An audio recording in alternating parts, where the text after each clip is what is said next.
පුතේ අද මම ඔයාලට කියලා දෙන්න හදන්නේ උත්තල කාචයක නාභිය සහ අවතල කාචයක නාභිය කොහොමද කින්න සටහනකින් ඇඳලා නම් කරන්න කියලා. හැබැයි ඊට ඉස්සෙල්ලා මං ආලෝක කදම්බ 3ක් ඔයාලට ඇඳලා පෙන්නන්න. අපි දැනගත යුතු ආලෝක කදම්බ 3ක් තියෙනවා පුතේ දැනගන්න. එකක් සමාන්තර ආලෝක කදම්බය, අනිත් එක තමයි අපසාරී ආලෝක කදම්බය, අනිත් එක තමයි අபிසාරී ආලෝක කදම්බය. එහෙනම් ආලෝක කදම්බ 3යි. සමාන්තර ආලෝක කදම්බය, අපසාරී ආලෝක කදම්බය, අபிසාරී ආලෝක කදම්බය. හරිද? සමාන්තර ආලෝක කදම්බයේදී වෙන්නේ ආලෝක කිරණ මෙහෙම සමාන්තරව ගමන් කරනවා. ආලෝක කිරණ මෙහෙම පුතේ සමාන්තරව ගමන් කිරීමක් තමයි සිදු වෙන්නේ. උදාහරණයක් විදිහට අපි ගත්තොත් කෝච්චි රේල් පීල්ලේ. කෝච්චි රේල් පීල්ලේදී රේල් පීලි දෙක මෙහෙම සමාන්තරවනේ ගමන් කරන්නේ. තව එකක් තමයි අපසාරී ආලෝක කදම්බය. අපසාරී ආලෝක කදම්බයේදී එක තැනක ඉඳලා මෙහෙම ආලෝකෙ විහිදිලා යාමක් සිදු වෙනවා. එක තැනක ඉඳලා මෙහෙම ආලෝකය විහිදිලා යනවා නම් අපි ඒකට කියනවා අපසාරී ආලෝක කදම්බය.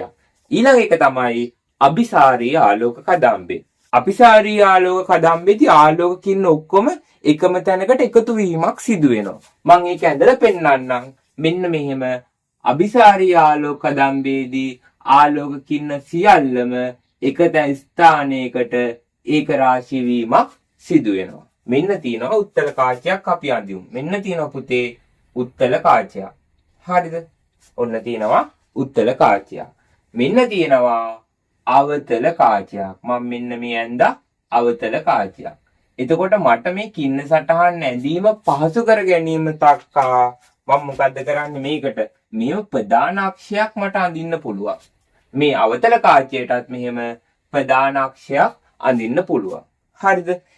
අපි මෙතනදී මෙන්න මේ අවතල කාචයට මෙන්න මේ වගේ කඩීරක් ගහගමු. මතක ඇතුව අනිවාර්යයෙන් මේ කඩීර අඳින්න ඕනි අඩිරෝල් වලින්.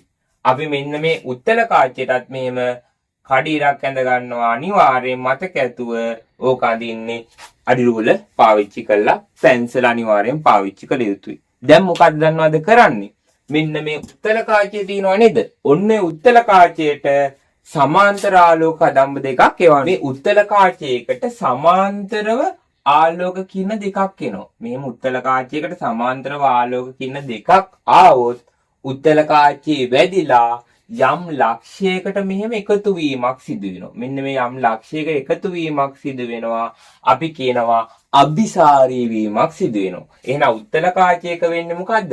අபிසාරී වීමක්. මෙන්න මේ එකතු වෙන ලක්ෂයට කියනවා පුතේ මොකක් කියලාද? නාභිය කියලා. එතකොට මෙන්න මේ නාභිය මෙන්න මේ උත්තල කාචේ ඉඳලා නාභියට තියෙන දුරට කියනවා නාභි දුර. මෙන්න එනම් මම මාක් කරනවා නාභි දුර. මෙන්න මේ නාභි දුර. හරි. අපි දැන් බලමු අවතල කාචයක කොහොමද මේක සිදු වෙන්නේ කියලා. අවතල කාචයකට සමාන්තරව ආලෝක කිරණයක් ආවොත් මෙන්න මෙහෙම ආලෝක කිරණ දෙකක් ආවොත් වැදුනට පස්සේ යම් ලක්ෂයක ඉඳලා විහිදිලා යනවා වගේ පේනවා. එතකොට යම් ලක්ෂය මෙන්න මෙතන පුතේ. මෙන්න මෙතන ඉඳලා මෙන්න මෙතනට නම් මෙහෙම විහිදිලා යනවා වගේ පේනවා. අපි මේක අඳින්න ඕනි කඩිරෙන් අඳින්න ඕනි. මේ ටික කඩිරෙන් ඇඳලා මේක මෙහෙම ඊතලයෙන් ගහලා පෙන්නන්න. අනිවාර්යෙන් අඩිරෝල් පාවිච්චි කරන්න ඕනේ.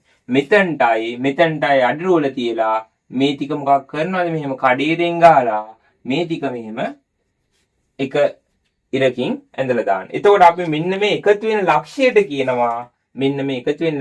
කියනවා මොකක් කියලාද? නාභිය කියලා. එතකොට මෙන්න මේ නාභියයි මෙන්න මේ කාචය අතර තියෙන දුරට කියනවා මොකක් කියලාද පුතේ? නාභි දුර. එතකොට අවතල කාචයක වෙන්නේ ආලෝකය විහිදී යාමක්. යම් ලක්ෂයක ඉඳලා ආලෝකය විහිදී යාමක්. එහෙනම් අවතල කාචයක වෙන්නේ ආලෝකය අපසාරී වීමක්. හරිද? හොඳින් මතක තියාගන්න.